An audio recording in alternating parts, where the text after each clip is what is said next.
أشهد أن لا إله إلا الله وحده لا شريك له وأشهد أن محمدا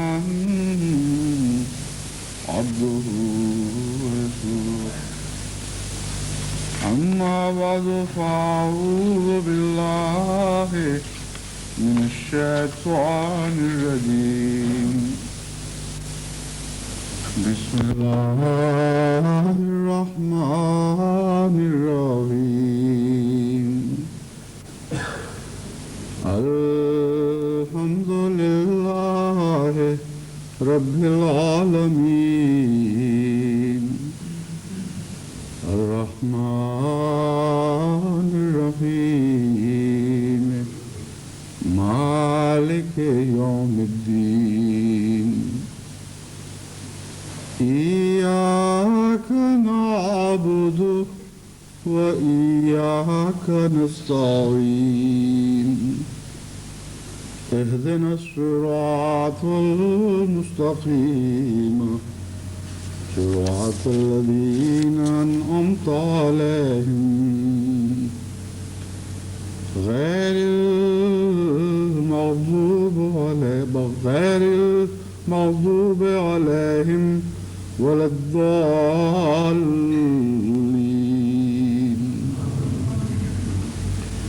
عسى الله أن يجعل بينكم وبين الذين عاديتم منهم مودة والله قدير والله غفور رحيم. لا ينهاكم الله عن الذين لم يقاتلوكم في الدين ولم يخرجوكم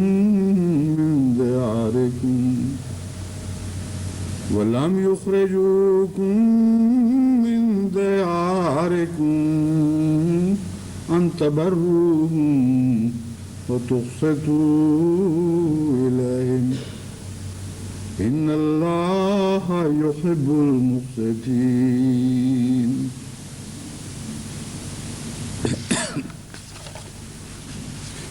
عرصہ تقریباً 10 سال کا گزر رہا ہے کہ جماعت احمدیہ کیسٹ کے ذریعے سے خلیفہ وقت کا تمام دنیا کے احمدیوں تک پیغام پہنچانے کی کوشش کر رہی ہے.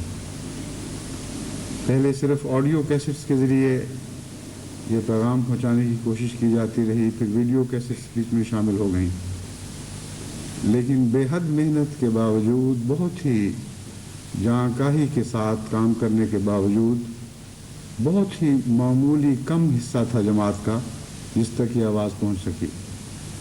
حالانکہ میں جانتا ہوں کئی ممالک میں بعض رضاکار خدمت کرنے والوں کی ٹیمیں ہیں جو بہت وقت خرچ کرتی ہیں، اور ایک کیسٹ سے آگے کیسٹس بنانا، اس بات کا خیال رکھنا کہ کوالٹی اچھی ہے، پھر مختلف پتوں پر ان کو بھجوانا، ان کے حسابات رکھنا، بڑا لمبا محنت کا کام ہے. لیکن جماعت کرتی رہی. پھر بھی بہت ہی تھوڑی تعداد ہے احباب جماعت کی جن تک یہ پیغام براہ راست خلیفہ وقت کی زبان میں پہنچتے تھے.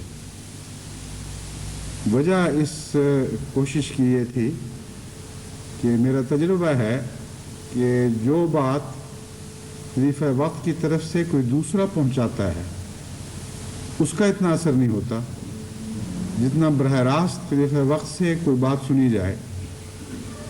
میرا اپنا زندگی کا لمبا عرصہ دوسرے خلفاء کے تابع ان کی ہدایت کے مطابق چلنے کی کوشش میں صرف ہوا ہے، اور میں جانتا ہوں کہ کوئی پیغام پہنچائے کہ فلاں خطبے میں خلیفہ نے یہ بات کی تھی، اور خطبے میں خود حاضر ہو کر وہ بات سننا، ان دونوں باتوں میں زمین آسمان کا فرق ہے.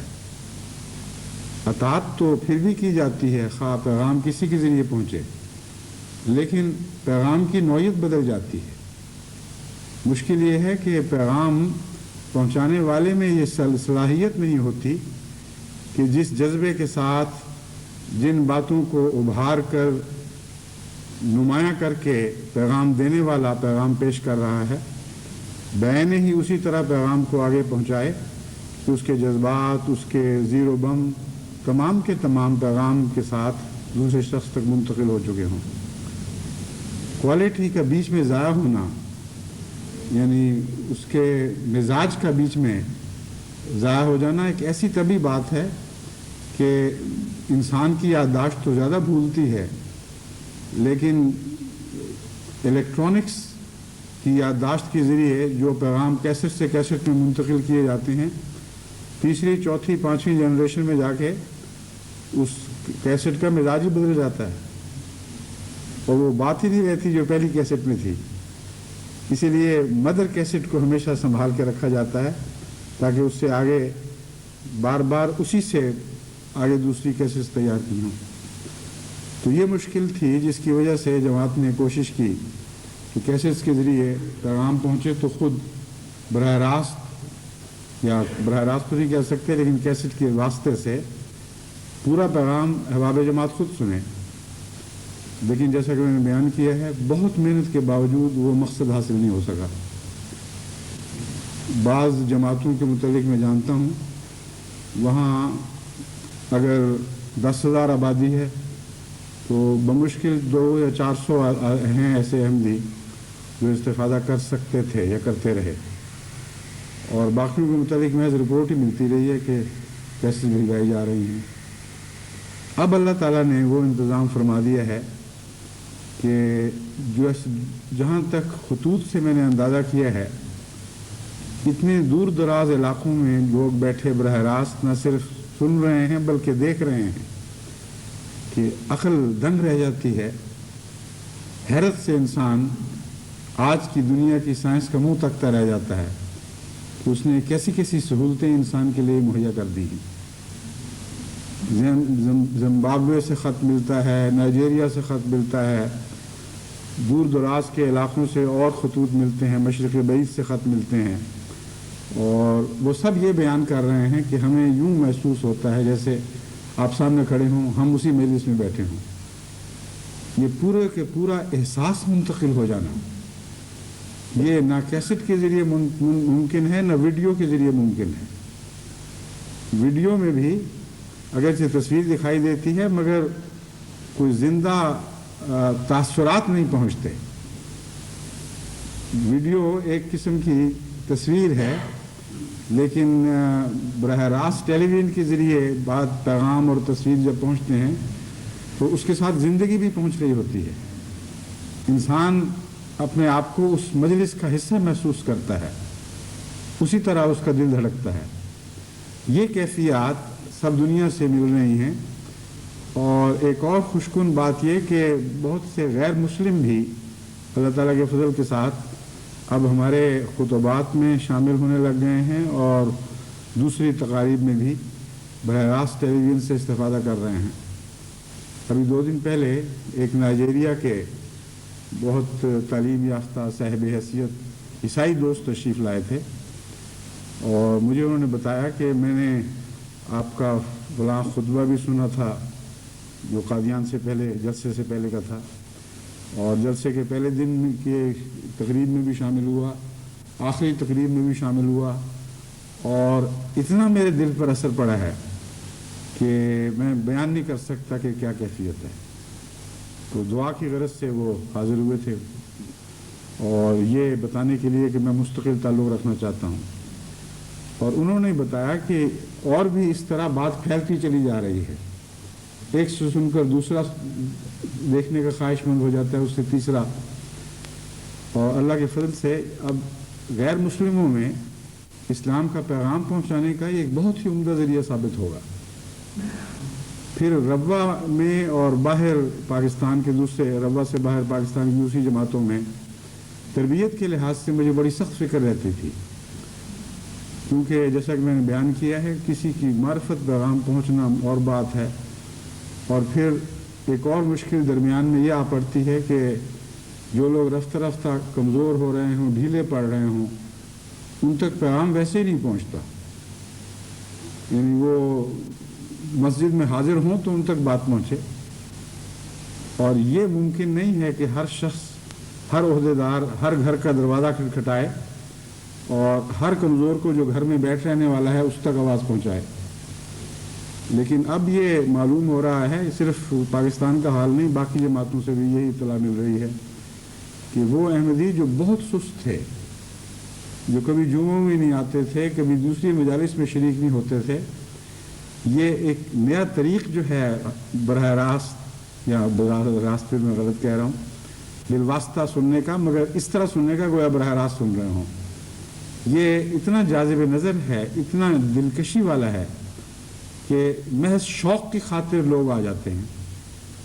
اور بعض جگہ جو معین اندازہ ملا ہے کہ جمعے میں اگر 10,000 شامل تھے تو یعنی زیادہ سے زیادہ اتنے شامل ہونے والے تھے، تو اتنے سست پیچھے پڑے ہوئے تھے کہ جب انہوں نے ایک پروگرام کی گنتی کروائی ہے تو 23,000 تھے اس پروگرام میں۔ اور خوشی کی بات یہ ہے کہ جو اس میں شامل ہوتے ہیں وہ پھر جمعے میں بھی آنے لگ جاتے ہیں اور نمازوں کی طرف ان کی توجہ بڑھ جاتی ہے۔ چنانچہ کثرت سے ایسے خطوط مل رہے ہیں کہ ہم ویسے ٹھیک ٹھاک تھے مگر نمازوں میں سستی تھی۔ بعضوں نے لکھا ہے کہ ہم نماز پڑھتے تو تھے لیکن جمع کر کے، اور اب اللہ کے فضل سے جب آپ سے براہ راست ان موضوعات پر باتیں سنی ہیں تو ہم نے قطعی طور پر فیصلہ کر لیا، سارے گھر کی طرف سے پیغام تھا، میں، میری بیوی، میرے بچے، ہم سب مل کر یہ فیصلہ کر چکے ہیں کہ اب آئندہ باقاعدہ نماز کو اہتمام سے پڑھا جائے گا، وقت پر پڑھا جائے گا، بلکہ گھر میں بھی باجماعت پڑھی جائے گی۔ تو یہ سارے فوائد ہیں جن کی طرف پہلے اتنی نظر نہیں تھی۔ جب پروگرام شروع ہوا ہے تو میں سمجھتا ہوں کہ اللہ کے فضل کے ساتھ یہ غیر معمولی اللہ کی تقدیر ہے جو جماعت کو ایک نئے عظیم الشان ترقیات کے دور میں داخل کر رہی ہے۔ ایک صاحب نے یہ لکھا کہ جب ہم یہ سن رہے تھے تو مجھے وہ آپ کا شعر یاد آیا اور میری آنکھوں سے آنسو جاری ہو گئے کہ یہ صدائے فقیرانہ حق آشنا، پھیلتی جائے گی شش جہت میں صدا، تیری آواز ہے دشمن بدنوا، 2 قدم دور 2-4 پل جائے گی۔ اس نے کہا کہ دیکھو، اب اس نے لکھا کہ اب میں دیکھ رہا ہوں کہ ساری دنیا میں آواز پھیل رہی ہے۔ اس پر مجھے یہ خیال آیا کہ اللہ تعالیٰ نے جو بظاہر اتفاقی باتیں ہوتی ہیں، خدا تعالیٰ جب ان میں اپنی تقدیر ڈالتا ہے تو الفاظ درست ہو جایا کرتے ہیں۔ عام طور پر چہار دانگ عالم میں ساری دنیا میں چاروں طرف کے محاورے استعمال کیے جاتے ہیں۔ آواز کے شش جہت میں پھیلنے کا محاورہ میرے علم میں نہیں آیا کہ پہلے کبھی استعمال ہوا ہو، لیکن اس وقت میں نے بغیر سوچے ہوئے، یعنی بغیر کوشش کے کہ میں کیا کہہ رہا ہوں یا کیا کہنا چاہتا ہوں، شش جہت کا لفظ مجھے اچھا لگا اور وہی محاورہ منہ سے نکلا۔ اور اب ٹیلی ویژن کے ذریعے شش جہات ہیں جو استعمال ہو رہی ہیں، کیونکہ چاروں طرف کا سوال نہیں ہے۔ آواز اور تصویر پہلے اوپر آسمان کی طرف جاتی ہیں، پھر آسمان سے زمین کی طرف مڑتی ہیں، پھر چاروں طرف پھیلتی ہیں۔ تو خدا تعالیٰ نے شش جہات کے لفظ بھی پورے فرما دیے۔ اس لیے میں سمجھتا ہوں کہ بعض وقت تصرفات کے تابع بعض کلمات انسان کے منہ سے نکلتے ہیں اور اس کو خود کہنے والے کو ان کی کنوں کا علم ہی نہیں ہوتا کہ میں کیوں کہہ رہا ہوں اور بعد میں یہ بات کیا بن کر نکلے گی۔ تو یہ اللہ کے احسانات ہیں۔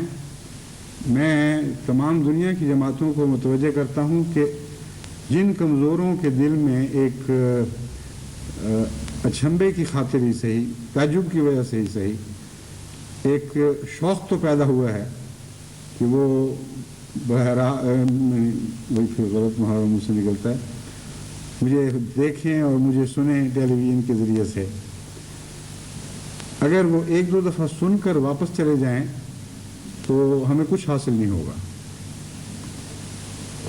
ہمیں کوشش یہ کرنی چاہیے کہ جو آئے وہ مستقل آ جائے، جو ہمارا ہو کر رہ جائے۔ آ کر چلے جانے والوں سے ہمیں کوئی مقصد، کوئی فائدہ حاصل نہیں ہو سکتا۔ بڑی دل میں تمنا یہ ہے کہ ساری جماعت ایک مرکز کے گرد اس طرح اکٹھی ہو جائے جس طرح شہد کی مکھیاں شہد کی ملکہ کے گرد اکٹھی ہوتی ہیں اور اپنی الگ زندگی کا تصور ہی نہیں کر سکتی، اور الگ زندگی میں وہ سروائیو نہیں کر سکتی، یعنی ان کی بقا کی کوئی ضمانت نہیں، لازماً اکیلی ایک مکھی مر جایا کرتی ہے۔ تو یہی روحانی جماعتوں کا حال ہوتا ہے۔ تبھی حضرت اقدس محمد مصطفیٰ صلی اللہ علیہ وسلم نے مرکزیت پر اتنا زور دیا ہے کہ دنیا کی کسی مذہب میں اتنا زور نہیں دیا گیا۔ بس جو بکھرے احمدی ہیں، جو کناروں پر چلے گئے، جن کا مرکز سے تعلق کمزور ہو گیا ہے، اب بہت اچھا موقع ہے کہ ان کو جب وہ ایک دفعہ آ جائیں تو اپنا لیا جائے، ان سے محبت اور پیار کا سلوک کیا جائے۔ آئندہ ان کو اگر وہ نہ آئیں تو بلانے کے لیے آدمی بھیجے جائیں، اور اسی طرح اور کمزوروں کی تلاش کی جائے کہ جہاں جہاں کوئی کمزور ہے وہاں اس تک پہنچ کر اسے یہ تحریک کی جائے کہ ایک دفعہ آ جاؤ، دیکھ تو لو، اور پھر رفتہ رفتہ میں امید رکھتا ہوں کہ جو آ جائے پھر وہ آ ہی جاتا ہے خدا کے فضل سے۔ جہاں تک غیر احمدی مسلمانوں کا تعلق ہے، ان کے متعلق بھی ہر جگہ سے یہی خبریں مل رہی ہیں کہ جو ایک دفعہ آ جائے پھر وہ نہیں چھوڑتا اور بار بار آتا ہے۔ اور بعض لوگ تو اتنا غیر معمولی طور پر جماعت احمدیہ کے حضرت صلی اللہ علیہ وسلم کی محبت سے متاثر ہوتے ہیں، کیونکہ کسی نہ کسی خطبے میں، کسی نہ کسی تعلق میں حضرت اقدس محمد رسول اللہ صلی اللہ علیہ وسلم کا ذکر آپ چل پڑتا ہے، تو سچی آنکھیں پہچان لیتی ہیں سچائی کو، سوائے اس کے کہ کوئی جھوٹ سے اپنی آنکھوں کو مسخ کر دے۔ یہ ہو ہی نہیں سکتا کہ ایک سچی آنکھ سچائی کو نہ پہچان سکے۔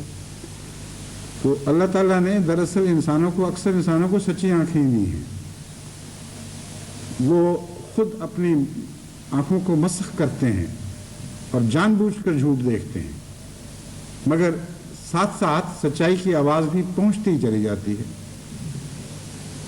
بس جن آنکھوں نے احمدیوں کو دیکھا ہے اور قریب سے دیکھا ہے، اگر وہ مسخ شدہ آنکھیں نہ ہوں، اللہ کے فضل کے ساتھ ان میں وہ یہ پیغام اپنے دماغ کو پہنچاتی ہیں کہ محمد رسول اللہ کے عاشقوں کی یہ جماعت ہے، اور یہی پیغام ہر طرف سے آ رہے ہیں۔ بعض غیر احمدیوں کے اپنے ہاتھ کی لکھی ہوئی تحریریں بھی مل رہی ہیں۔ تو اس سلسلے کو اللہ کے فضل کے ساتھ اور زیادہ عام کرنے کی کوشش کرتے چلے جائیں، اور ہوگا تو صحیح، کیونکہ میں تو یہ دیکھ رہا ہوں کہ اللہ کی تقدیر ہے جس نے جماعت کو اس نئے دور میں داخل کیا ہے، اور یہ اب سلسلہ پھیلنا ہی پھیلنا ہے، کوئی دنیا کی طاقت اسے روک نہیں سکتی۔ اس کو ہوا کے رخ پر چل کر اس کی مدد کریں تو مفت کا ثواب حاصل ہوگا۔ اب میں اس مضمون کی طرف واپس آتا ہوں جسے میں نے مکمل کیے بغیر مجبوراً چھوڑ دیا تھا، وقت ختم ہو گیا تھا۔ جب جماعت احمدیہ سب دنیا کے غم کی باتیں کرتی ہے، سب دنیا کی فکروں کے مضامین، سب دنیا کی فکر دل سے لگا کر ان کی اصلاح کی کوشش کرتی ہے، تو بہت سے لوگ تعجب کرتے ہیں کہ ان کی حیثیت کیا ہے، طاقت کیا ہے، یہ کیسے دنیا کے حالات بدل سکتے ہیں۔ اور بہت سے احمدی دانشور بھی یہی سمجھتے ہیں کہ ہاں ایک سمندر میں ایک قطرہ زائد ڈالنے والی بات ہے، ورنہ تو کوئی حیثیت نہیں ہے۔ اور یہ بھی سوچتے ہوں کہ بعض کہ ہمیں ضرورت کیا ہے وہ کام سہیڑنے کی جس کام کی ہم میں طاقت نہیں ہے۔ تو اس کا ایک جواب تو یہ ہے کہ ہماری فطرت میں اگر یہ بات ہو کہ کسی کا غم محسوس کریں اور کسی کا دکھ دور کرنے کی کوشش کریں تو ہم تو مجبور ہیں۔ اس میں عقل کا قصہ نہیں، دل کی مجبوریوں کی بات ہے۔ ایک شخص جو ہمدرد ہو، اگر کسی جگہ کسی کو تکلیف میں دیکھتا ہے تو تب ہم اس کے دل میں ہمدردی پیدا ہوتی ہے اور بے اختیار قدم اس طرف اٹھتے ہیں تاکہ اس کی کمزوری تکلیف کو دور کیا جائے۔ ہمیں تو اس سے بہت زیادہ بڑھ کر بری نوع انسان سے محبت ہے، اس لیے کہ ہم حضرت اقدس محمد رسول اللہ صلی اللہ علیہ وآلہ وسلم کے غلام ہیں۔ ہم ان لوگوں کے غلام نہیں جن کو دنیا کی فکر جو ہے وہ لطیفے کے طور پر دکھائی دیتی ہو۔ اردو میں ایک محاورہ ہے، چھیڑنے کی خاطر کہتے ہیں کہ قاضی جی تم دبلے کیوں ہو گئے؟ جواب دینے والا جواب دیتا ہے شہر کے اندیشے میں، اور سارے ہنستے ہیں۔ یہ لطیفہ ان لوگوں کے متعلق کہا جاتا ہے جن کو جو دوسروں کا غم دل میں لگا بیٹھے، اور لطیفے کا پیغام یہ ہے کہ تمہیں اس سے کیا، دنیا مرتی ہے تو مرتی پھرے، تم کیوں پاگل ہوئے ہو گئے؟ یعنی ایسا قاضی جو شہر کے اندیشے میں دبلا ہو جائے، اس کے ساتھ رونے کی بجائے اس پر ہنسا جاتا ہے۔ لیکن ہم کسی ایسے قاضی کے غلام نہیں ہیں، ہم تو اس آقا محمد مصطفیٰ صلی اللہ علیہ وآلہ وسلم کے غلام ہیں جس نے کل عالم کے اندیشے دل کو لگا رکھے،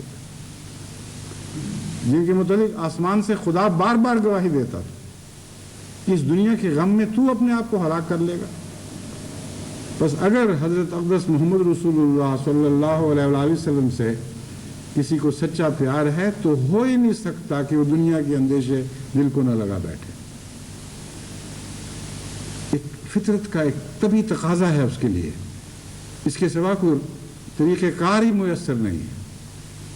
بس اگر احمدی حضرت اقدس محمد رسول اللہ صلی اللہ علیہ وآلہ وسلم کی محبت میں سچا ہے تو اسے لازماً یہ اندیشے دل کو لگانے ہوں گے، بلکہ اس کے بغیر اس کا محمد رسول اللہ سے تعلق ہی سچا ثابت نہیں ہو سکتا۔ بس یہ مجبوریاں ہیں، ہم نے تو یہ کام کرنا ہی کرنا ہے، ہمیں تو کوئی دنیا کی طاقت اس بات سے روک نہیں سکتی۔ لیکن سوال یہ ہے کہ جو کام اپنی طاقت سے بڑھ کر ہو اس میں طریقہ کار کیا ہونا چاہیے۔ میں سمجھتا ہوں کوئی کام بھی کسی انسان کی طاقت سے بڑھ کر نہیں ہے، اگر عقل اور فہم کے ساتھ اس کام کے اونچ نیچ کو سمجھا جائے، اس کے سارے مسائل پر نظر رکھ کر صحیح تجزیہ کیا جائے، تو خدا تعالیٰ نے ہر انسان میں یہ طاقت عطا فرمائی ہے کہ وہ پھیل کر اپنی خوبیوں کو تمام دنیا تک عام کر دے۔ یہ نقطہ مجھے نبوت سے سمجھ آیا ہے۔ ایک نبی کو خدا کھڑا کرتا ہے، ساری قوم کے حالات اس نے بدلنے ہوتے ہیں، ایسی قوم کے حالات اس نے بدلنے ہوتے ہیں جو نیکی کو قبول کرنے پر کسی صورت آمادہ نہیں ہو رہی ہوتی، جو ہر پھول کے بدلے پتھر مارنے پر تیار ہو۔ اب اگر دنیا کے اس منطق کو اس پر لگا کر دیکھیں جس کی میں بات کر رہا ہوں کہ تم تھوڑے سے کمزور سے لوگ ہو، تمہیں مصیبت کیا پڑی ہے دنیا کے غم سہیڑنے کی، اور سہیڑ بھی لو تو کر کیا سکتے ہو، اس کا جواب میں دے رہا ہوں کہ ہم نے جب نبوت کے مضمون پر غور کیا تو ہمیں سمجھ آئی کہ خدا تعالیٰ نے انسانوں میں تقدیریں بدلنے کی صلاحیتیں رکھی ہیں، صرف منہاج نبوت پر چلنا ضروری ہے۔ ایک نبی کو خدا کھڑا کرتا ہے اور ساری قوم کے حالات بدل دیتا ہے، اور حضرت محمد رسول اللہ صلی اللہ علیہ وآلہ وسلم کو تمام دنیا کے حالات بدلنے کے لیے کھڑا کر دیا۔ تو حقیقت یہ ہے کہ اگر اس میں کوئی معقولیت نہ ہو، کوئی گہرا سچا فلسفہ نہ ہو، تو خدا تعالیٰ ایسی بات کر ہی نہیں سکتا۔ بس جماعت احمدیہ چونکہ حقیقی طور پر حضرت اقدس محمد رسول اللہ صلی اللہ علیہ وآلہ وسلم کی غلام ہے اور عاشق ہے، اور آپ ہی کی خاطر قائم کی گئی ہے، آپ ہی کے پیغام کو دنیا میں غالب کرنے کے لیے اس جماعت کو کھڑا کیا گیا ہے۔ اس لیے اس کی بنیادی صفت یہ ہونی چاہیے جو حضرت رسول اللہ صلی اللہ علیہ وآلہ وسلم کی بنیادی صفت تھی، رحمت للعالمین، تمام جہانوں کے لیے رحمت بننا ہوگا۔ تبھی میں نے پچھلے خطبے میں انسانیت کے لیے اپنے آپ کو وقف کرنے کی تعلیم دی تھی، یہ کہا تھا کہ اس سال کو انسانیت کا سال بنائیں، جتنی طاقت ہے اس طاقت کے مطابق آپ دنیا کو صحیح پیغام پہنچائیں، لیکن طاقت کے صحیح استعمال کے لیے عقل کی ضرورت ہوتی ہے، اور اگر صحیح استعمال ہو تو انسان کمزور ہونے کے باوجود بھی بڑے بڑے کام کر سکتا ہے۔ ایک دریا کا رخ بدلنا ہو، اگر جہاں سے دریا نکلتے ہیں وہاں سے رخ بدلے جائیں تو بہت آسانی کے ساتھ وہ کام ہو جاتا ہے، لیکن چونکہ اور بھی بہت سے دریا چھوٹے چھوٹے بعد میں شامل ہوتے رہتے ہیں، اس لیے یہ کام پھیلا ہوا اور مشکل بھی دکھائی دے سکتا ہے۔ لیکن جب سمتیں مقرر کی جائیں تو آغاز میں جو زاویہ ہے اس کا بدلنا تو مشکل نہیں ہوا کرتا، اور زاویے کے بدلنے سے دور دور کے کنارے پر زمین آسمان کا فرق پڑتا دکھائی دیتا ہے۔ بس عقل سے کام لیا جائے اور آغاز میں کوشش کی جائے، ان جگہوں پر ہاتھ ڈالا جائے جو منبع کی حیثیت رکھتی ہوں، جو بنیادی زاویوں کی حیثیت رکھتی ہوں، تو وہ کام جو بظاہر آپ کی طاقت سے باہر ہو وہ آپ کی طاقت کے اندر بھی آپ کی طاقت کے دائرے میں شامل ہو جاتا ہے۔ تبھی میں نے تحریک کی تھی کہ مختلف جہت سے انسانوں کے لیڈروں اور رہنماؤں تک پہنچیں۔ جب سر تک پہنچیں گے، جب دماغ تک پہنچیں گے تو جسم کے ہر عضو تک پہنچنا ضروری نہیں رہتا۔ پھر وہ دماغ جو آپ کی باتیں سن کر آپ کا قائل ہوتا ہے وہ از خود اپنے جسم کو آپ کے تابع کر دے گا۔ بس یہ وہ وقت ہے کہ لیڈروں تک پہنچنا ضروری ہے۔ افریقہ میں جو تبدیل عظیم الشان انقلابی تبدیلی واقعہ ہوئی ہے کہ جہاں 2-3 ہزار احمدی ہوتے تھے وہاں 50 ہزار سالانہ احمدی ہونے لگے ہیں، وہاں یہی ترکیب استعمال کی گئی، اور یہی میں نے وہاں کے امراء کو سمجھایا کہ تم یہ کر کے تو دیکھو، انفرادی طور پر تم کب تک افریقہ کو تبدیل کرنے کی کوشش کرتے رہو گے؟ ایک ایک کے پاس پہنچو گے تو جتنے تم تبدیل کرو گے اس سے زیادہ تمہارے مخالف بچے پیدا ہو رہے ہوں گے۔ ایسے لوگوں تک پہنچے جن تک پہنچنے کے ساتھ تم ہزاروں تک پہنچتے ہو، اور بعض ایسے بھی دنیا میں ہیں جن کے پہنچنے سے انسان لاکھوں تک پہنچ سکتا ہے۔ تو ان تک پہنچو اور قوم کے سربراہوں کو پکڑو، ان کو قائل کرو، جو ان کے پیچھے چلنے والے ہیں وہ خود بخود چلے آئیں گے۔ تو اللہ تعالیٰ کے فضل کے ساتھ جن جن ممالک میں اس نصیحت پر عمل کیا گیا وہاں حیرت انگیز تبدیلیاں ہوئیں۔ بعض جگہ نہیں کیا گیا اور اپنا وقت ضائع کیا گیا، پھر پیچھے پڑ کر باہر سے مرکز سے آدمی بھجوا کر زبردستی ان سے یہ طریق جاری کروایا گیا، اور دیکھتے دیکھتے اب ان کی رپورٹوں کی کیفیت ہی بدل گئی ہے، کہاں پلٹ گئی ہے۔ ابھی کل ہی ایک ملک سے رپورٹ آئی ہے جو پہلے کہا کرتے تھے ہم آپ کی ساری باتیں مان رہے ہیں، سب ہدایتوں پر عمل کر رہے ہیں، لیکن نتیجہ نہیں نکل رہا۔ اب رپورٹ آئی ہے، خوشیوں سے لگتا ہے کہ قلم سے وہ سیاہی اچھل اچھل کے نکلی ہوگی، کود کود کر باہر آ رہی ہوگی۔ کہتے ہیں عجیب واقعہ ہوا ہے، فلاں جگہ جب ہم نے مہم چلائی تو اتنے ہزار احمدی ہو گئے، جہاں پہلے سال میں ایک دو 4 بھی نہیں ہوا کرتے تھے، ان علاقوں میں 10 ہزار احمدی ہونے لگ گئے ہیں۔ تو یہ ایک آزمودہ نسخہ ہے، ساری جماعت کو اس کو استعمال کرنا چاہیے۔ جو شریف لوگ ہیں ان کے بھی بعض سربراہ ہوتے ہیں، اگر ان کی اصلاح کرنی ہے تو اس کے لیے بھی ضروری ہے کہ سربراہوں کو پکڑو۔ اور دنیا کے سیاستدان ہمارے لیے بہت زیادہ اہمیت رکھتے ہیں، ان کو اس وقت سمجھانے کی ضرورت ہے، اور اگر وہ سمجھ جائیں تو ساری دنیا سے فساد اٹھ سکتے ہیں، کم سے کم سمٹ ضرور سکتے ہیں۔ اس سلسلے میں چند باتیں خصوصیت کے ساتھ تیسری دنیا کے سیاستدانوں کے سامنے رکھنی چاہتا ہوں۔ ان براہ راست ان تک تو نہیں پہنچے گی بات، لیکن جماعت احمدیہ میں جہاں جہاں بات پہنچانے کی استطاعت ہے وہاں ان لوگوں کو سمجھائیں اور عقل دیں۔ جہاں تک میں نے جائزہ لیا ہے، سیاست میں گرتی ہوئی اخلاقی حالت دنیا کے لیے اس وقت سب سے بڑا خطرہ بنی ہوئی ہے، اور تیسری دنیا کے سیاستدان تو اخلاقی لحاظ سے تقریباً دیوالیہ ہو چکا ہے۔ ان کے ہاں 3 ہی مقاصد ہیں، اس کے سوا معلوم ہوتا ہے سیاست میں حصہ لینے کا اور کوئی مقصد ان کو دکھائی نہیں دیتا۔ اول طاقت حاصل کرنا، دوسرا طاقت سے چمٹے رہنا، جو کچھ ہو جائے طاقت ایک دفعہ حاصل ہو جائے اس کو چھوڑنا نہیں. تیسرا یہ کہ طاقت حاصل کر کے تمام قومی اور ملی مفادات کو ذاتی، خاندانی اور جتھے کے مفادات میں تبدیل کرنا. یہ تین باتیں ہیں جو اس وقت تیسری دنیا کی سیاست کا خلاصہ بن گئی ہیں، اور اس کے نتیجے میں ساری قوم اتنا مصیبتوں میں مبتلا ہوتی ہے اور اس طرح ظلم کی چکی میں پیسی جاتی ہے کہ کسی کو کچھ سمجھ نہیں آتی کہ ہو کیا رہا ہے. حقیقت یہ ہے کہ یہی تین باتیں ہیں جو ہر برائی کی ذمہ دار بن چکی ہیں. سیاستدانوں کو سمجھانے کی ضرورت ہے کہ تم عقل اور شعور سے کام لو، قوم کے دور کے مفادات کی بات سوچو، ورنہ تم لوگ سارے پیچھے جاؤ گے،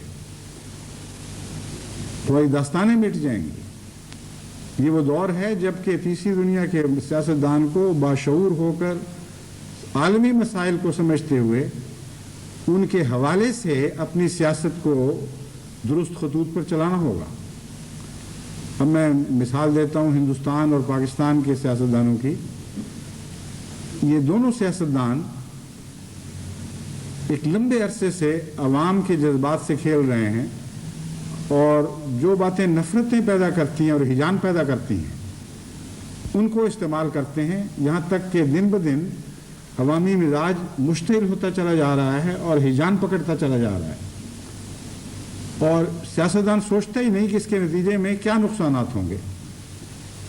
ایک وقت آتا ہے کہ پھر یہ دونوں ملک جنگوں میں مبتلا ہوتے ہیں، جیسا کہ کئی دفعہ ہوئے، اور ہر جنگ کا نقصان غریب کو پہنچتا ہے، اور ایک مستقل نقصان ہے جو غریب کے سر پر سوار ہے، اس کی چھاتی پہ مونگ ڈال رہا ہے لیکن اس کے منہ میں مونگ کا دانہ نہیں پڑتا.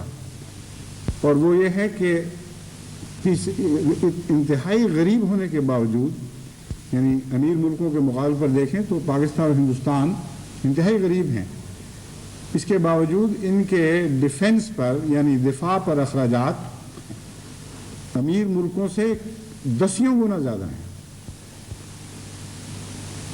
60% ساری قومی دولت کا دفاع پر خرچ ہو رہا ہے، اور جتنا ہندوستان میں ہو رہا ہے ویسے ہی پاکستان میں ہو رہا ہے. ایک دوسرے سے اس بات میں مقابلے ہوتے ہیں کہ دفاعی ضروریات سب سے اہم ہیں، اور اس نعرے کی اوٹ میں غریبوں کا پیٹ کاٹ کر سارے قوم کی دولت کو ایک ہی سمت میں بہایا جاتا ہے اور مزید تقاضے ہوتے چلے جاتے ہیں. اور جب بھی یہ سوال اسمبلیوں میں اٹھایا جاتا ہے تو آگے سے یہ جواب ملتا ہے تو کیا تم قوم کے وفادار نہیں ہو؟ کیا تمہیں معلوم نہیں کہ یہ خطرات ہیں اور قوم کی بقا ہر دوسری چیز پر فائق ہے؟ یہ بات تو درست ہے لیکن نعرہ کھوکھلا ہے. قوم کی بقا انسانوں کی بہبود کے لیے کی جاتی ہے. اگر قوم کی بقا انسانی بہبود کے خون چوس جائے تو اس بقا کا کیا مقصد ہے؟ اور خطرات کے متعلق یہ دیکھا نہیں جاتا کہ آ کہاں سے رہے ہیں.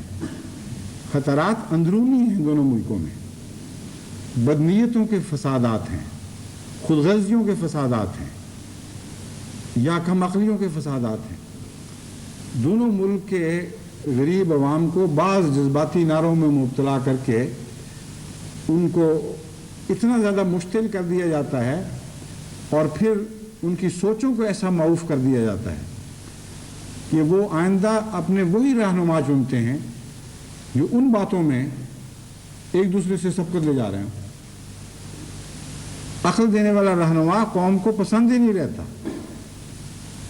گویا کہ سیاستدان صرف اپنی معقول سیاست کی قبر ہی نہیں کھودتا بلکہ ہمیشہ کے لیے قوم کے مفادات کو دفنا دینے کے لیے قبر کھود رہا ہوتا ہے.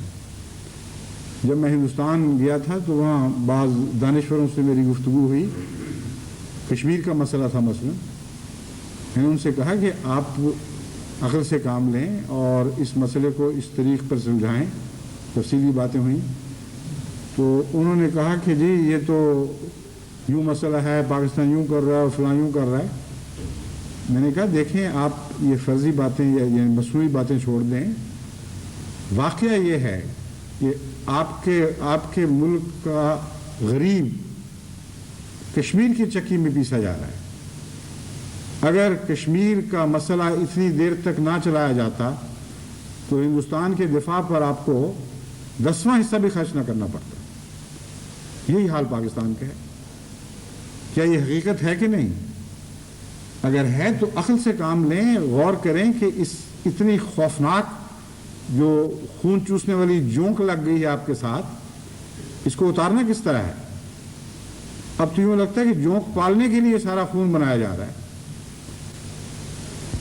جب باتیں تفصیل سے آگے بڑھیں تو پھر انہوں نے وہ بات سمجھ گئے، اور میں اس بات سے بڑا خوش ہوں کہ ہندوستانی سیاستدانوں نے جب بات سمجھی ہے تو اس کے مطابق پھر اپنے آپ کو ڈھالنے کی بھی کوشش کی ہے۔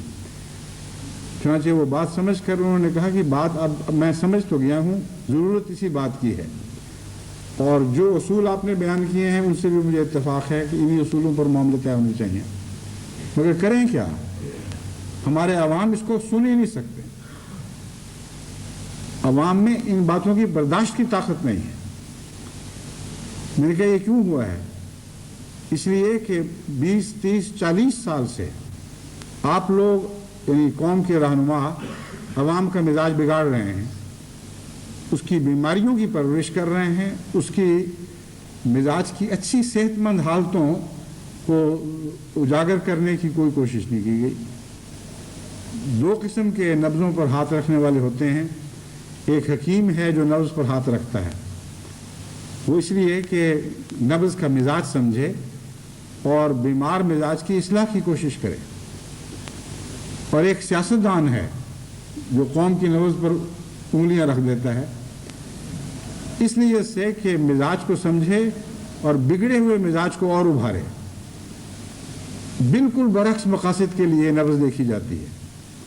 یعنی ہمارے غریب ملکوں میں یہی حال ہے اس وقت کہ ہر سیاستدان، سب سے بڑا قابل اور عیار اور شاطر سیاستدان وہ ہوگا جو قوم کی نبض بیمار سمجھ کر اس بیماری کو ابھارے، اس کے ساتھ کھیلے، اور اس کے نتیجے میں اس بیماری کا پھل بن جائے، اس بیماری سے طاقت حاصل کر کے وہ قوم کا رہنما بنے۔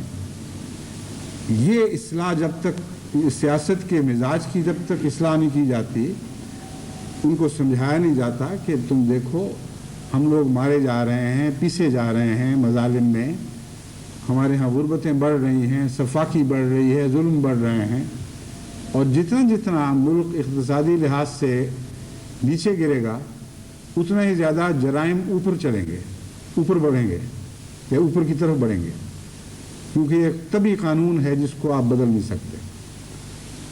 اقتصادی گراوٹ کے نتیجے میں لازماً جرائم بڑھتے ہیں، اقتصادی ترقی سے بھی بڑھتے ہیں مگر اور قسم کے۔ مگر جب قوم اقتصادی ترقی کا کچھ مزہ دیکھ لے اور کچھ مزاج گندے ہو چکے ہوں، پھر اقتصادی گراوٹ بہت تیزی کے ساتھ جرائم کی پرورش کرتی ہے۔ تو آپ کا تو آوے کا آوا بگڑ چکا ہے یا بگڑ جائے گا اگر آج نہیں بگڑا تو۔ آثار بہت خطرناک ہیں، یہ ان کو سمجھانے کی ضرورت ہے۔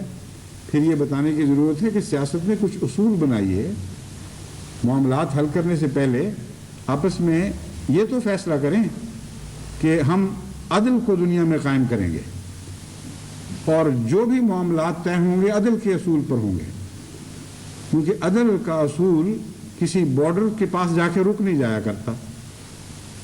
عدل ایک بین الاقوامی تصور ہے۔ ہندوستان پر بھی اسی طرح اس کی راجدھانی ہوگی جیسے پاکستان پر ہوگی، لیکن عدل کی اطاعت تو قبول کریں۔ اگر نہیں کریں گے تو کوئی مسئلہ حل نہیں ہو سکتا، تلوار کے ذریعے کوئی مسئلہ حل نہیں ہو سکتا۔ تلوار کے ذریعے اور زیادہ مسائل پیدا ہوں گے، خون بہیں گے، غریبوں کے خون چوسے جائیں گے، دن بدن آپ کی اخلاقی حالتیں گرتی چلی جائیں گی۔ اس لیے ایک ہی طریق ہے جس کو آپ کو لازماً اپنانا پڑے گا، یعنی عدل کا وہ تصور قبول کریں جو قرآن کریم نے پیش فرمایا ہے۔ نہ وہ مذہب کو جانتا ہے، نہ وہ رنگ نسل کو جانتا ہے، نہ کسی جغرافیائی حدود کا آشنا ہے، وہ انسانیت کا آشنا ہے، انسانیت کا دوست ہے۔ بس یہ قطعی فیصلہ کرنے کے بعد جو بہت مشکل اور کڑوا فیصلہ ہے، پھر بعض نتائج نکالنے ہوں گے، پھر قوم کی تربیت کرنی ہوگی۔ دونوں طرف ایک بڑی وسیع مہم چلانی ہوگی کہ قوم کے مزاج میں عدل داخل کیا جائے، ان کی نفسیاتی کمزوریوں کو پکڑ کر ان کی اصلاح کی کوشش کی جائے۔ اسی ضمن میں ایک بہت ہی اہم بات مذہب سے تعلق رکھنے والی ہے۔ مذہب کا استعمال ان دونوں ملکوں میں اتنا بھیانک ہے اور اتنا منفی ہے کہ اگر سیاسی اصلاح ہو بھی جائے تو مذہب اس قوم کا پیچھا نہیں چھوڑے گا۔ مذہب میں آج تک شاید کبھی کسی قوم میں ایسی ٹریجڈی، اتنا بڑا المیہ نہ ہوا ہو جتنا اس وقت پاکستان اور ہندوستان میں کھیلا جا رہا ہے۔ یعنی دونوں طرف ایسے مذہبی دیوانے ہیں جو مذہبی تعلیم کے دشمن ہیں اور مذہبی نظریات کے عاشق ہیں۔ اتنا بڑا تضاد ہے کہ اس تضاد کے ساتھ کہیں سچائی پنپ بھی نہیں سکتی۔ یعنی ہندو بھی ہندو نظریے کے تو عاشق ہیں، لیکن ہندو اخلاقی تعلیم سے لابلد ہیں، کلیتاً ناآشنا ہیں۔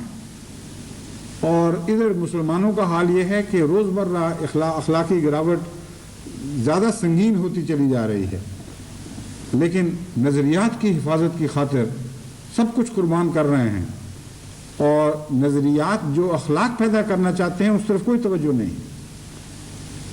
اس لیے صرف سیاست کی اصلاح کی بات نہیں ہے، سیاست کو مذہبی اصلاح کی طرف بھی توجہ کرنی ہوگی۔ اور پہلی توجہ تو یہ کریں کہ مذہب میں دخل اندازی چھوڑ دیں۔ سب سے بڑی مصیبت یہ ہے کہ سیاست خود مذہب کو گندا کرنے میں مددگار ثابت ہو جاتی ہے۔ غلط وہی نبض والا حال ہے، مذہبی لوگوں کی نبض پر سیاستدان ہاتھ رکھتا ہے اور جو ان میں شریف النفس لوگ ہیں ان کو ناکارہ کر کے ایک طرف پھینکتا چلا جاتا ہے۔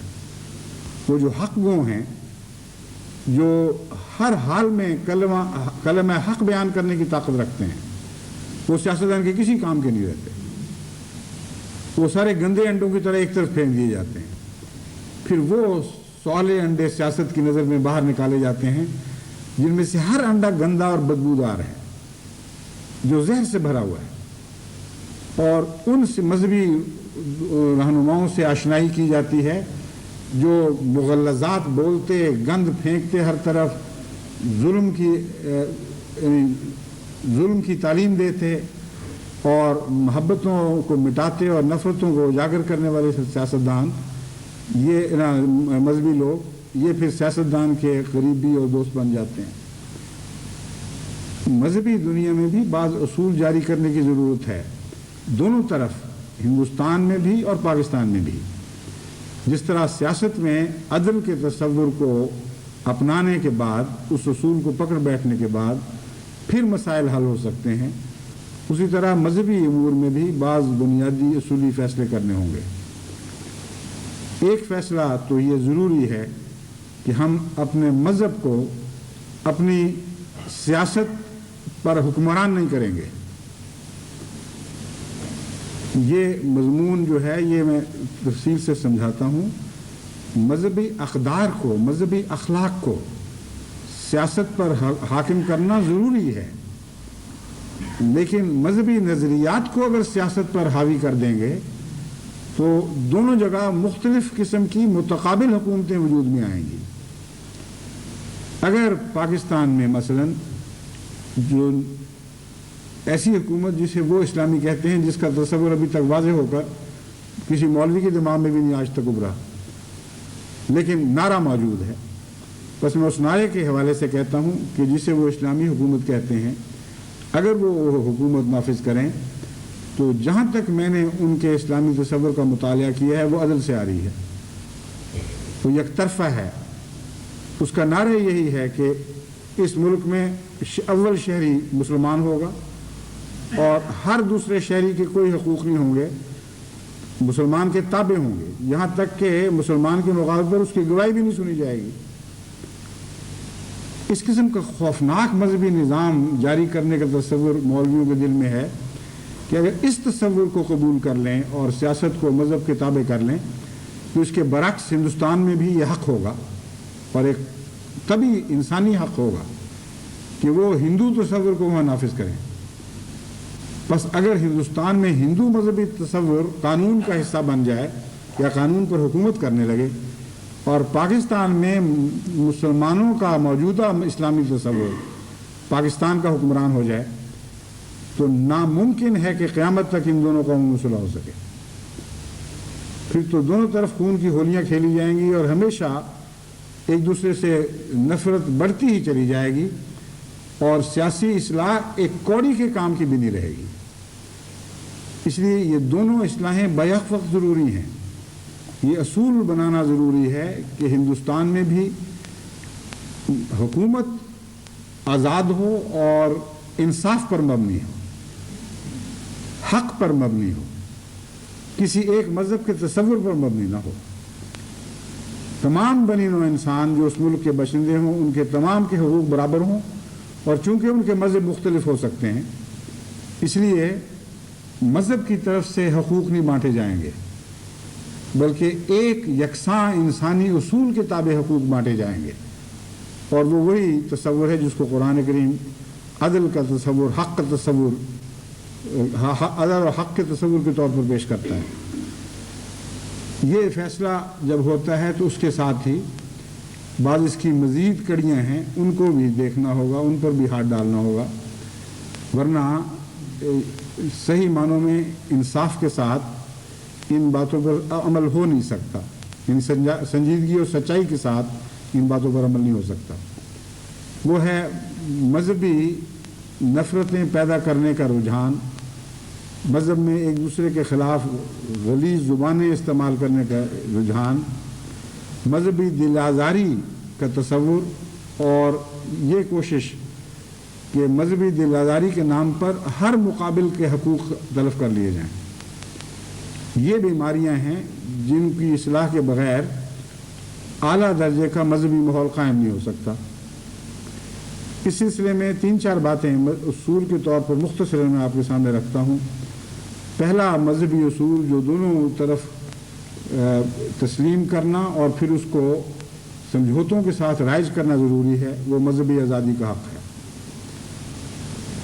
ہر قوم کو، ہر قوم کے ہر طبقے کو، ہر مکتبہ فکر کو مذہبی آزادی کا حق ہوگا. اس پر دونوں حکومتوں کے سمجھوتے ہونے ضروری ہیں اور ان پر عمل پیرا ہونا ضروری ہے. مذہبی آزادی کا جب حق آپ دیتے ہیں تو اگلا قدم تبلیغ کا بیچ میں داخل ہو جاتا ہے. کیا الف کو بے کو تبلیغ کرنے کی اجازت ہے یا بے کو بھی الف کو تبلیغ کرنے کی اجازت ہے؟ مذہبی آزادی کے تصور میں ہر طرف سے ہر مذہب سے تعلق رکھنے والے انسان کو برابر تبلیغ کا حق ہوگا. جب تبلیغ کا حق دیتے ہیں تو پھر فتنہ و فسادات کا گویا دروازہ کھولا جاتا ہے. کیا تبلیغ کا حق دینا اور فتنہ و فساد کا دروازہ کھولنا ایک ہی چیز کے دو نام ہیں؟ یہ مسئلہ حل کرنا ضروری ہوگا. تبلیغ کے ذریعے فتنہ کیوں پھیلتا ہے، پہلے تو اس پر غور کرنا ضروری ہے. اگر اس لیے پھیلتا ہے کہ تبلیغ کرنے والا غلیظ زبان استعمال کرتا ہے، گند بولتا ہے، مخالف آدمی کو اور اس کے رہنماؤں کو گالیاں دیتا ہے اور جہاں زور چلے وہاں تلوار استعمال کرتا ہے، تو پھر اس چیز کا نام تبلیغ کی آزادی یا تبلیغ کا حق دینا نہیں ہے. یہ تو حد سے زیادہ حماقت اور جہالت ہے. اسے تبلیغ قرار دے ہی نہیں سکتے. اس لیے اس کو تبلیغ کا حق قرار دے کر اس کو کسی ملک میں جائز قرار دینا خودکشی کے مترادف ہوگا. دوسرا دیکھنے والی بات یہ ہے کہ تبلیغ کے نتیجے میں فساد کیوں ہوتا ہے، اس کا کوئی اور جواب کیا ہے؟ اس کا دوسرا جواب اور حقیقی اور اصل جواب وہ ہے جو انبیاء کے آغاز پر ان کی خون سے لکھی ہوئی تاریخ سے ہمیں ملتا ہے. جتنے دنیا میں انبیاء آئے ہیں، جتنے مذہبی بڑے بڑے رہنما مقدس بزرگ پیدا ہوئے ہیں، انہوں نے جب بھی تبلیغ کی ہے فتنہ و فساد ہوا ہے اور خون بہایا گیا ہے. اور یہ بات آغاز آفریت سے پہلے ہی اللہ تعالیٰ نے فرشتوں سے مکالمے کی صورت میں لوح محفوظ پر لکھ رکھی تھی، اور قرآن کریم نے اس لوح محفوظ سے لے کر ہمارے سامنے بیان کی۔ خدا تعالیٰ نے فرمایا، فرشتوں سے کہا کہ میں دنیا میں خلیفہ پیدا کرنا چاہتا ہوں۔ تو انہوں نے جواب دیا، کیا اس لیے کہ وہ خون بہائے زمین میں اور فساد برپا کرے؟ تو فرشتوں نے بھی اپنی لا علمی کے نتیجے میں یا معصومیت کے نتیجے میں ابن آدم کو، خدا کے خلیفہ کو ہی ذمہ دار قرار دے دیا اس فساد اور اس فتنے کا جو اس کی پیدائش کے بعد ظہور میں آنا تھا۔ مگر اللہ تعالیٰ نے ان کی بات کو رد فرما دیا، غلط قرار دیا، جس کا مطلب ہے کہ غلط تجزیہ کر بیٹھے ہیں۔ بس سیاستدان کے لیے بھی ضروری ہے کہ خدا کے تجزیے کو قبول کرے اور ان کو جو فرشتے دکھائی دیتے ہیں ان کے تجزیے کو رد کر دے۔ ان کو تو آج کل اپنے مولوی فرشتے دکھائی دیتے ہیں۔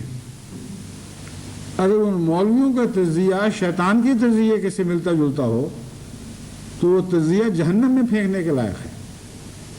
خدا ہی کا تجزیہ درست ہے، اور اللہ کا تجزیہ جو بعد میں نبوت کی تاریخ کی صورت میں ہمارے سامنے کھلا ہے اور کھلتا چلا گیا ہے، وہ یہ ہے کہ نبیوں نے تبلیغ میں ہمیشہ محبت سے پیغام دیا ہے، عقل سے پیغام دیا ہے، انصاف کے ساتھ پیغام دیا ہے، صلح کا پیغام دیا ہے، اور ہدایت اور حق کی طرف جس کو وہ حق اور ہدایت سمجھتے تھے پورے خلوص کے ساتھ بلایا ہے۔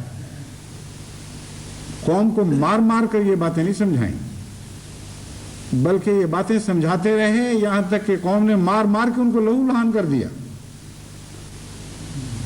حضرت اقدس محمد مصطفیٰ صلی اللہ علیہ وآلہ وسلم جب طائف گئے تھے اس وقت بھی تو ایک فتنہ پیدا ہوا تھا۔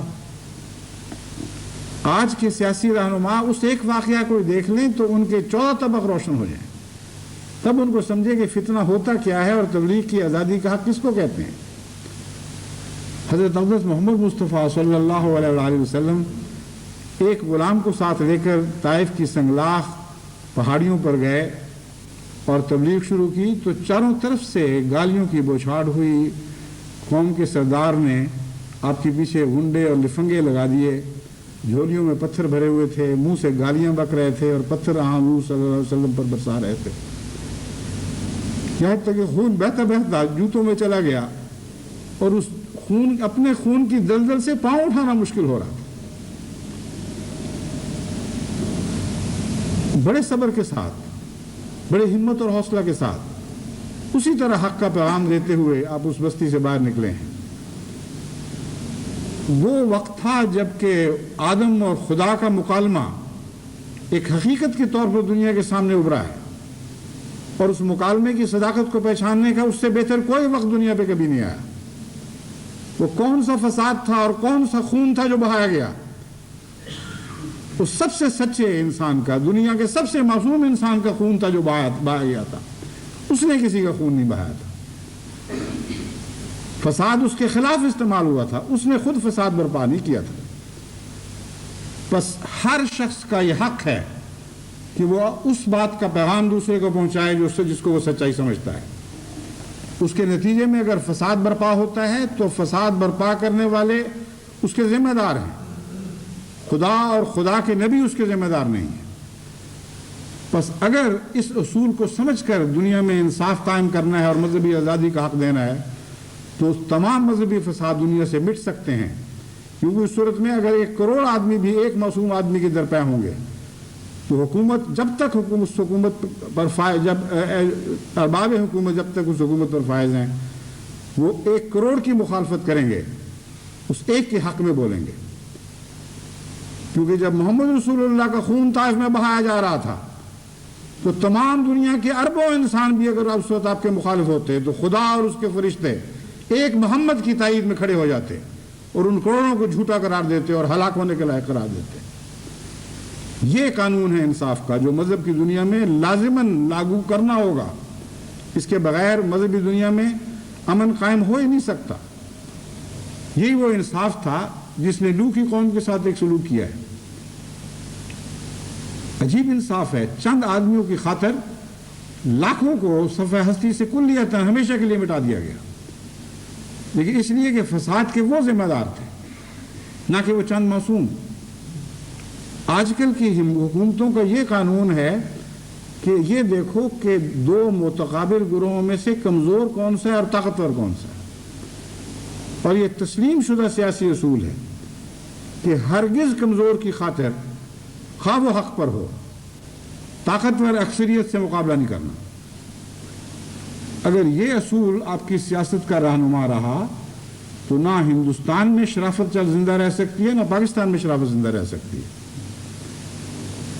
اور بھی اس قسم کی باتیں ہیں جو مختلف زاویوں سے بیان کی جا سکتی ہیں، لیکن وقت چونکہ تھوڑا رہ گیا ہے، میں حضرت مسیح موعود علیہ السلام کے ایک دو اقتباس پیش کر کے اب اس مضمون کو ختم کرتا ہوں۔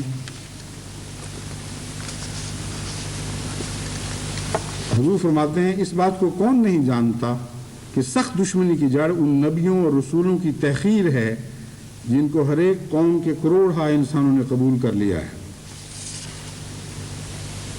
پھر فرماتے ہیں، دنیا کی مشکلات بھی ایک ریگستان کا سفر ہے جو عین گرمی اور تمازت آفتاب کے وقت کیا جاتا ہے، بس اس دشوار گزار راہ کے لیے باہمی اتفاق کے اس سرد پانی کی ضرورت ہے جو اس جلتی ہوئی آگ کو ٹھنڈی کر دے، نیز پیاس کے وقت مرنے سے بچاوے۔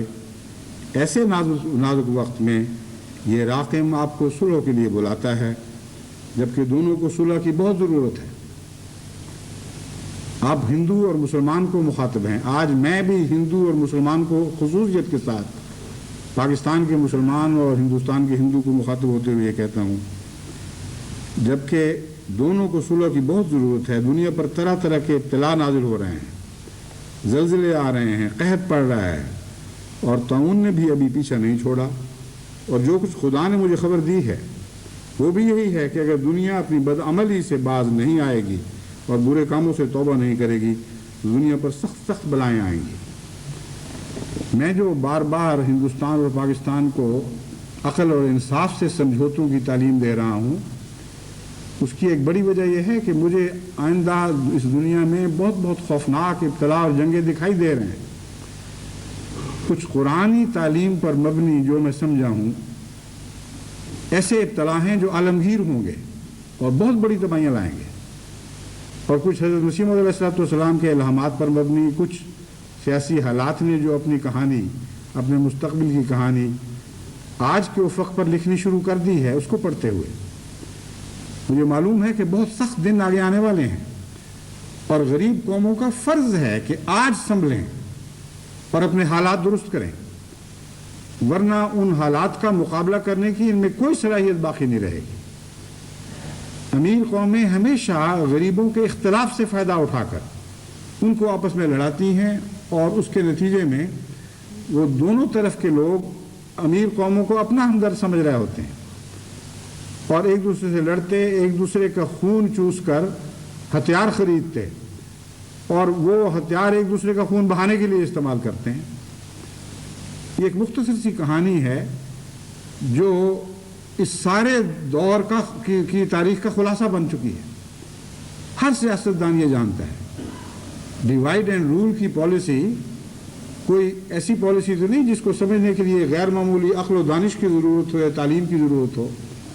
اسکول کا بچہ بھی جانتا ہے کہ مغربی قوموں نے دنیا پر ڈیوائیڈ اینڈ رول کے ذریعے حکومت کی ہے، اور ہمارے سیاستدان انہی اسکولوں کے پڑھے ہوئے ہیں جہاں ابتدائی میں قاعدوں میں یہ بات لکھی گئی تھی، لیکن مرتے دم تک ہوش نہیں کرتے، اس لیے کہ خود غرضی اندھا کر دیتی ہے۔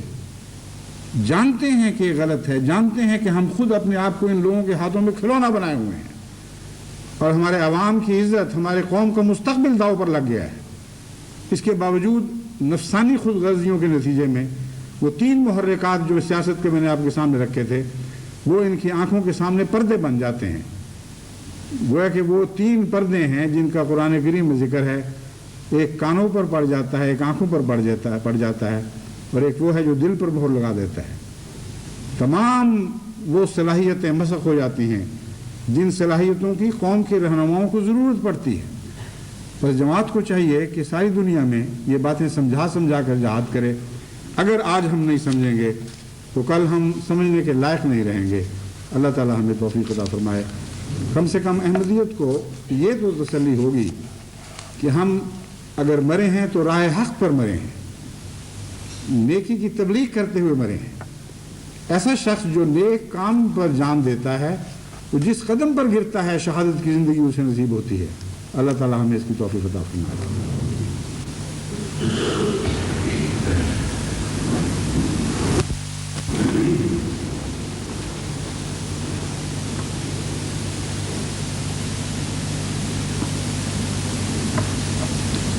الحمد لله نحمده ونستعينه ونستغفره ونؤمن به ونتوكل عليه ونعوذ بالله من شرور أنفسنا ومن سيئات أعمالنا من يهده الله فلا مضل له ومن يضلله فلا هادي له ونشهد أن لا إله إلا الله وحده لا شريك له ونشهد أن محمدا عبده ورسوله. عباد الله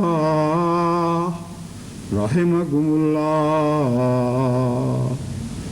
إن الله يأمر بالعدل والإحسان وإيتاء ذي القربى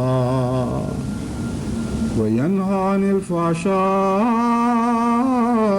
والمنكر والبغي يعظكم لعلكم تذكرون. اذكروا الله يذكركم وادعوه يستجب لكم ولذكر الله أكبر.